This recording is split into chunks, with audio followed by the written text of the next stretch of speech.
Mom, I'm a lesbian. And she was like, Olivia, of course you are. I was like, really?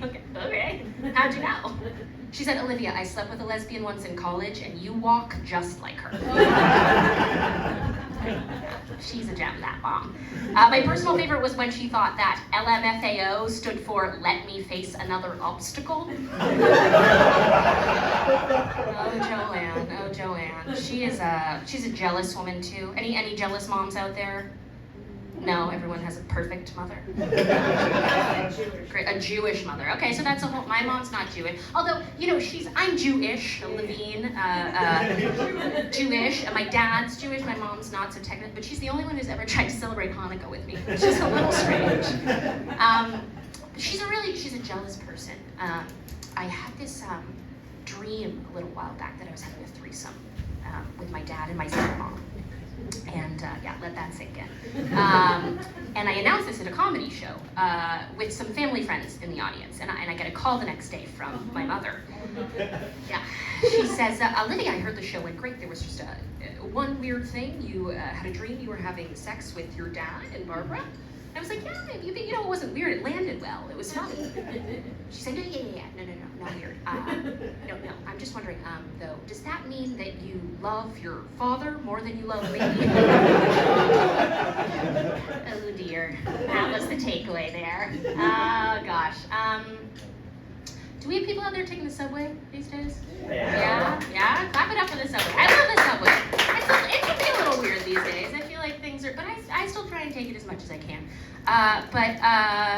This morning I had an experience where I was on the subway and a man with his wife and his two daughters started yelling a slur that people call gay people, starts with an F, at this man.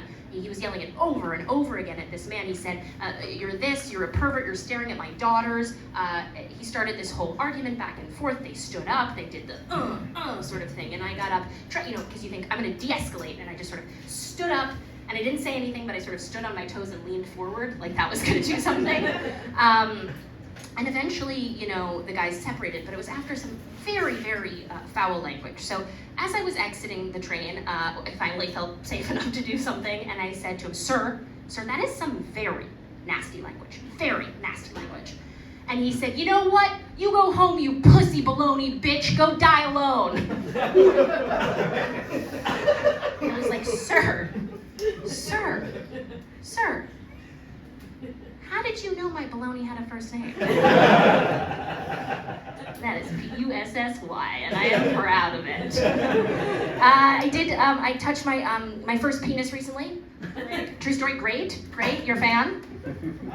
No, you don't know? You don't know if you're a fan? I know, it's confusing, the penis. Let me tell you how it started. So I wasn't always a fan of the dick, until I met my girlfriend. And, a little counterintuitive, I know, but so she introduced me to this porn category called solo dick no hands. Anyone familiar? No fellow solo dick no handsers out there. Let me explain it to you. Kind of self-explanatory, but it's a person with a penis, no hand stim, no anything stim, just getting it up all on its own, and then, getting it out. And I find this fascinating. And it made me sort of want to touch a penis, maybe usher it on its journey from soft to hard, maybe do a little handy. I imagine that's sort of to be akin to shaking a yogurt drink. I love yogurt. So, I had this idea in my head, and I was out with my roommate and my girlfriend, and we all got a little drunk. And my roommate said, just do it already, Olivia. You've been talking about it for years, just do it. I said, okay, can I touch yours? And he said, yeah. And my girlfriend said, okay. And so she was in the kitchen making mussels. She wanted nothing to do with it. And we went into my roommate's bedroom. He dropped trow. He lay down on the bed, which was an interesting move. And there it was, soft in all its glory, just how I wanted it to be. And I did a little flip, a little flap. I did a little cupping. I did a little squeezing. And then, I touched the balls, they twitch. Nobody tells lesbians' balls twitch. I might have started on my penises earlier had I known that. And it stayed soft the whole time, and I was really grateful. I was afraid that it would get hard. It's funny because I feel like most women, when they're in the room with a penis, their biggest fear is that it's not going to get hard. And my biggest fear was that my roommate wouldn't let me talk about his soft penis on stage. So, but we all won there because here I am. Folks, we have a great show for you tonight. You guys are a wonderful audience. Clap for yourselves.